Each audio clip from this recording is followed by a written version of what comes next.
Welcome to Hauntcore Vault. If you are ready for horror tales, you are in the right place.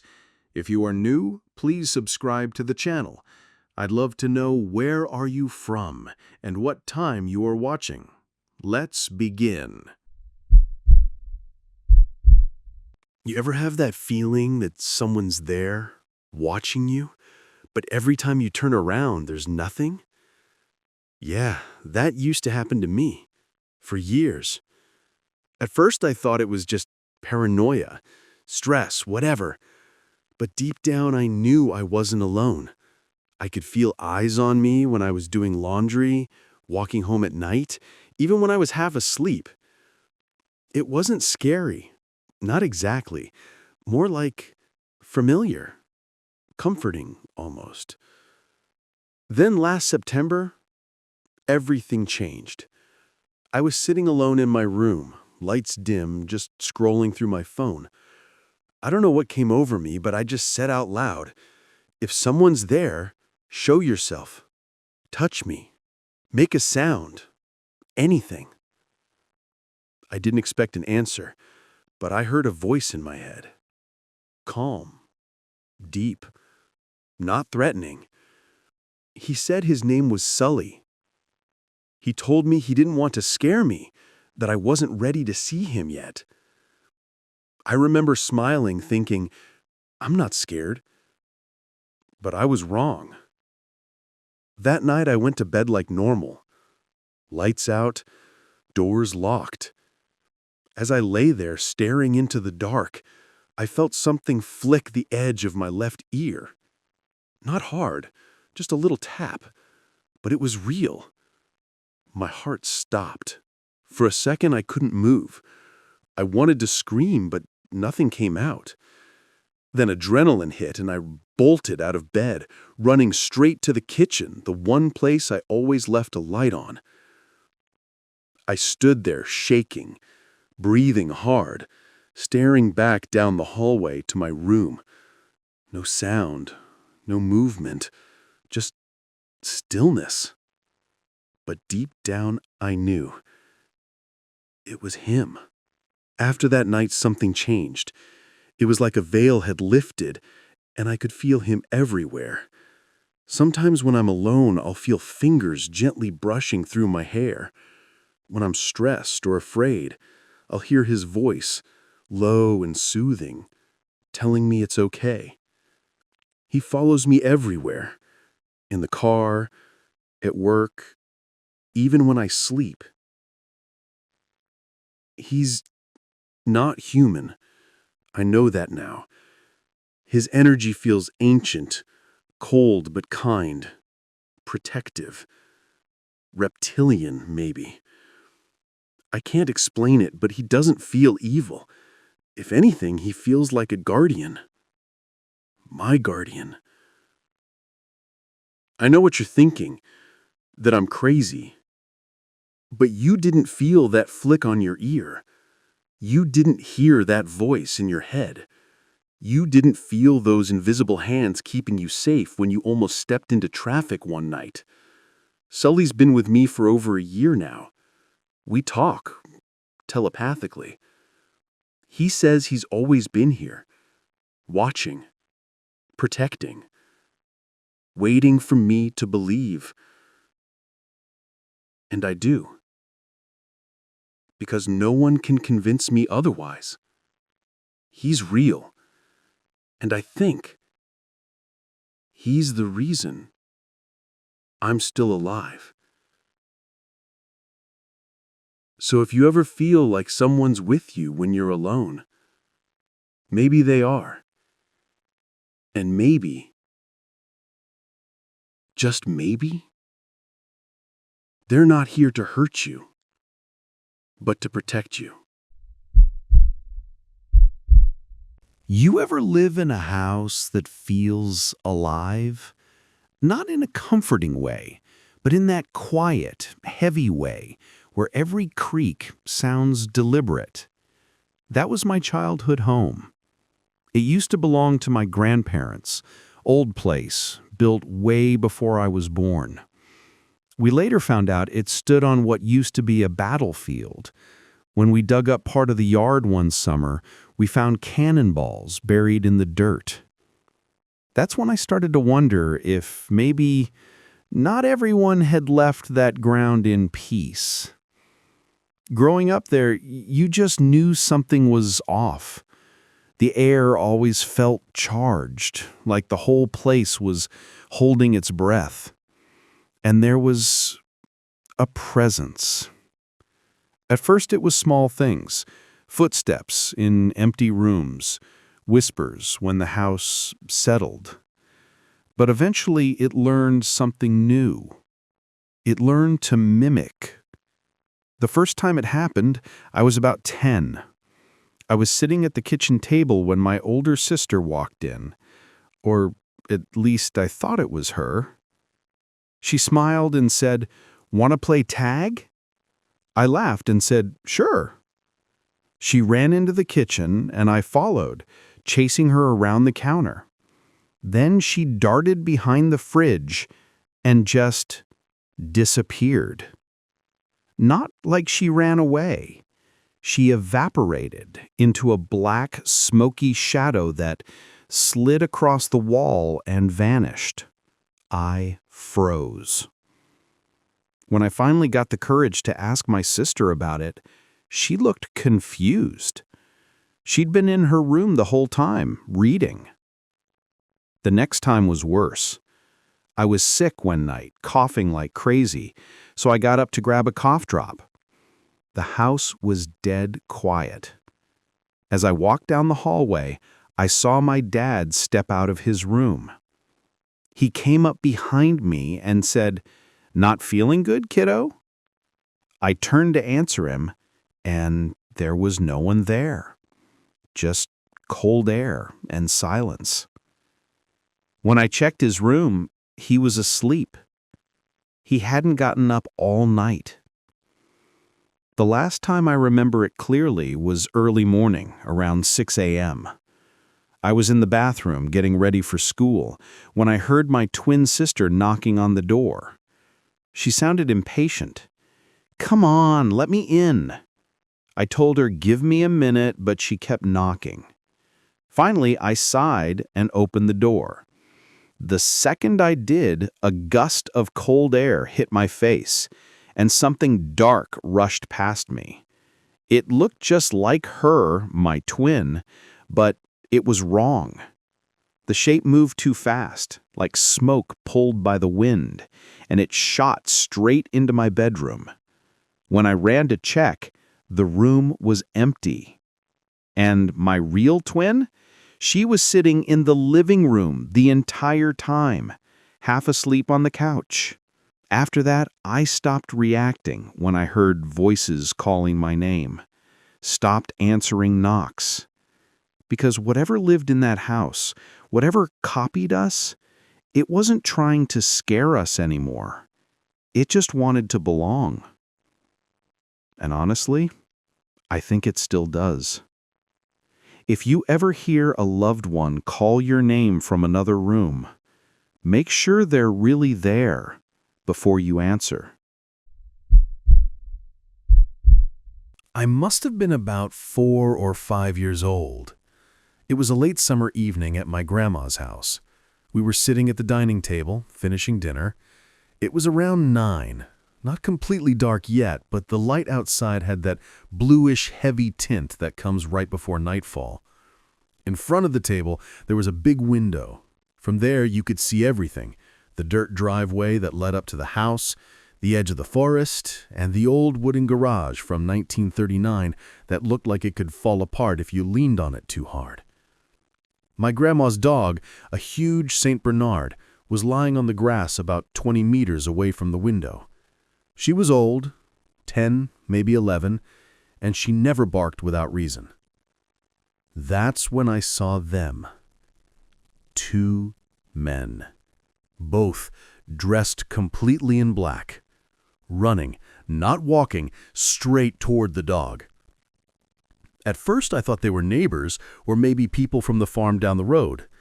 But then I saw one of them holding something in his hands, a leash, or maybe a rope, and they were trying to put it around her neck. The dog didn't bark. She didn't even move. She just sat there, frozen, staring. Before I could say anything, my grandma suddenly slammed her hand down on the table and yelled, "Minga minema!" That means, "Go away," in Estonian. The sound of her voice filled the whole house. The men froze, and then they turned and ran back the other way, disappearing toward the forest. But here's the strange part. The direction they came from, there was nothing there.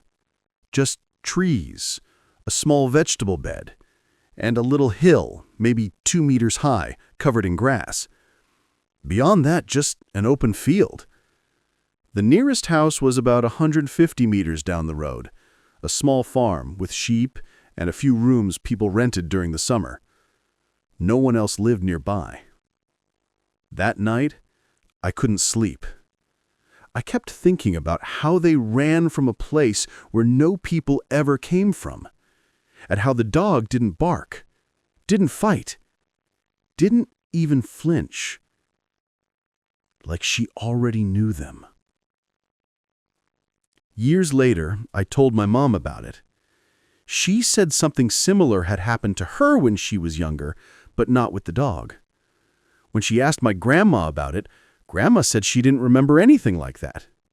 But my mom swore it happened exactly the same way. And when my mom came to pick me up the next morning, Grandma didn't mention a thing. Not about the men, not about the dog. Nothing. Sometimes when I think back to that night, I wonder if what I saw were really men at all. Because the forest behind my grandmother's house, it never felt empty again after that. I was about 10 or 11 years old when this happened. My best friend, let's call her Lola, invited me to go camping with her family. They had a camper. It wasn't fancy, but it worked. And the spot they found wasn't even an official campsite, just an open patch deep in the woods. That was the point. No people, no noise, just peace and quiet. It was our second day there when things got strange. Lola and I wanted to take cute pictures out in the woods. We got dressed up, grabbed our phones, and walked down from the camper about 3/4 of a mile away. That's when we came across this odd little stretch of asphalt. It was like a random road, only about 100 feet long. It started and ended abruptly, just sitting there in the middle of nowhere. We didn't think much of it. We figured it would be perfect for pictures. We were laughing, posing, and switching places when I heard it, whistling. At first, I thought maybe it was Lola's brother or her dad playing a joke on us, but the sound was coming from deep in the trees, and we were completely alone. I brushed it off. We kept taking pictures. Then, out of nowhere, a man appeared. He looked to be in his late 40s or 50s, Asian, wearing a gray jacket and carrying a backpack. What caught my attention immediately was that he had the same backpack as me. I don't know why, but I called out, "Hey, we have the same back." He looked up, stopped whistling, and smiled. "Yeah, only cool people have this backpack." I laughed nervously. Something in my gut told me to leave. As he stepped closer, close enough for us to see the dirt on his clothes, and the way his eyes didn't quite meet ours, he asked, "Where's your campsite?"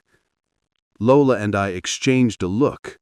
We were smart enough not to tell the truth, so we pointed in the opposite direction. Then he said something that made my stomach twist. "Are your parents watching?" We froze.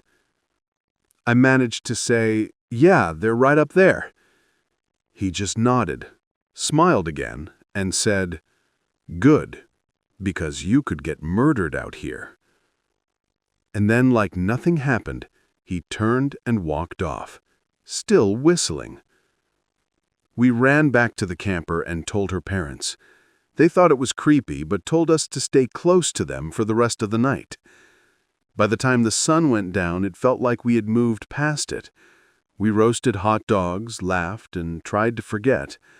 One of Lola's brother's friends dared us to go outside and yell, "Skinwalker," 3 times into the woods. We were kids. We didn't believe in that stuff. So, we did it. Later that night, almost everyone was asleep. Lola and I stayed up playing Roblox until we started to get tired. I was in the bunk bed, and she was on the couch bed below me. That's when I heard it. Scratching. It sounded like it was coming from right behind my head, but there was no headboard, just the thin wall of the camper. The outside wall. Something was scratching the outside of the camper. I shot up and whispered, "Lola, did you hear that?" She said no. I lay back down. A few seconds later, scratch, scratch, scratch. I sat up again. "Lola, I swear I hear something." She told me if it happened again, to tell her. It did. I climbed down and laid next to her. That's when she heard it too. Then came the whistling. The same whistling from earlier that day. It was circling the camper, moving slowly around us. We checked every window. All of them were closed. There was no wind, no sound, except for that eerie, tuneless whistle echoing through the dark. The scratching came again. The whistling followed. It sounded closer. We both started crying.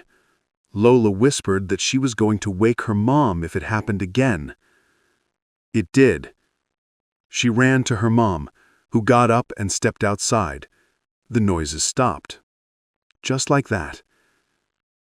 I barely remember what her mom said after that. I was too tired, too scared. She slept with us until we finally drifted off, still shaking. The next morning, we woke up with dried tears on our faces and dark circles under our eyes. No one mentioned the whistling man. But sometimes when I think about it, I wonder if it really was a person at all, or something else that wanted to be one. If you ever hear whistling in the woods, don't ignore it. Don't look for where it's coming from. Just run. I've had plenty of strange experiences in my life, but this one still makes my skin crawl, mostly because I wasn't the only one who saw it. I was about 12 years old, sitting in my dad's room, just talking with him. My mom was in the closet, folding clothes. The light was off, but we could still see her clearly, her outline, her movements, the way her hair was pulled up in a bun, like always. At one point, my dad called out to her, asking question. She didn't answer. He asked again. Still nothing. Finally, he raised his voice, calling her name louder, irritated. I got up and walked toward the closet to get her attention. As I stepped inside, I heard footsteps behind me. My mom's voice came from the doorway. "Why are you yelling my name?" I turned around, and there she was, standing in the bedroom doorway with a towel wrapped around her. She'd just come out of the shower. My heart stopped. I looked back into the closet. It was empty. Completely empty. No one there. No movement. Nothing. My dad went pale. He'd seen it too. The figure in the dark closet, moving, folding clothes, shaped exactly like my mom. Same bun, same size, same presence. Whatever we saw, it wasn't her. To this day, I have no idea what that thing was. All I know is that it looked exactly like my mom until she walked in from somewhere else. Over the heath there stood an ancient crumbling waterhouse, an old brick building with a black slate roof and heavy iron doors. It used to manage the entire estate's water system, though by the time of this story it was just a decaying shell of its former self. No doors, shattered windows, walls covered in moss and age. It was hard to believe it still worked at all, but somehow it did. Even back when my mum was a kid, the Waterhouse spooked her and her friends. Generations of us grew up hearing the same whispered stories about that place. It was a hot summer afternoon during the school holidays. The older boys, my cousins, decided to take us younger ones blackberry picking to keep us out of trouble. There were 5 of us little kids, me included, and I was in my wheelchair back then. Gran's house backed straight onto the heath, so we slipped through the fence at the back and set off, buckets in hand, the older boys teasing us with ghost stories as we went. But when we reached the Waterhouse, the laughter stopped. Even the older boys went quiet. Nobody ever joked when they were near that place. We had to pass a second fence before we could get to the blackberry fields, and as we squeezed through, all of us felt it, that strange, heavy stillness, like the air before a thunderstorm. We all knew the legend. Back in the early 1960s, a gang of local bank robbers had botched a job. A young bank clerk was killed, several others injured. The gang fled across the heath and hid in the Waterhouse. A few months later, all 3 surviving members were found dead inside, bodies rotting, faces barely recognizable. No one knew how they died. Not long after, locals began hearing strange noises near the Waterhouse, wailing, scraping, and voices in the night. People said they saw hairy figures moving between the broken pipes, and that the whole area reeked of rot and riverweed. By the late 1970s, homeless wanderers who sheltered nearby began turning up dead. Nothing was ever proven, but after that, everyone stayed away. By the time we were kids, the Waterhouse was nothing but a ruin, but the stories still lived there. Once we got through the fence and far enough away, the younger cousins dared each other to look back. The building sat there in the distance, half sunk into the ground, its broken windows like hollow eyes. Then the boys hurried us along, and we forgot about it for a while. We spent the afternoon laughing, picking berries, splashing by the river. But when the sun started to dip, we began heading home, tired, sticky-fingered, and happy, until we got back to that fence. The air was thick and strange again, too quiet. The youngest of the older boys, A, was helping me out of my wheelchair so B could lift it over, when he suddenly froze. "Something moved," he whispered. B glanced at him, half smiling, thinking it was a joke. A was always the prankster, but his face was pale, dead serious. "I'm going to look," A said, and slipped past us toward the Waterhouse. Before B could stop him, we all heard A scream. Not a joke scream, a real one. B and H sprinted toward him, then stopped dead. "Run!" H shouted. And we did. B grabbed my wheelchair under one arm, A grabbed 2 of the younger kids by the hands, and H scooped me up onto his shoulders. We ran and ran until we reached the fence by the estate road. No one looked back. When we finally stopped, gasping for breath, B turned to A. "What did you see?" A's face was ashen. Yellow eyes, he stammered, and a hairy face. That was all he said. We all started crying and screaming until H calmed us down, saying it must have been some old drunk hiding in the bushes. That's the story we told our mums, an old tramp looking for golf balls. They believed it, but we knew what we saw, or at least what A did. And none of us went near the Waterhouse again. Sometimes, when I walk the Heath now as an adult, I still see it. The crumbling building, half swallowed by weeds. And if the wind's just right, you can almost hear it.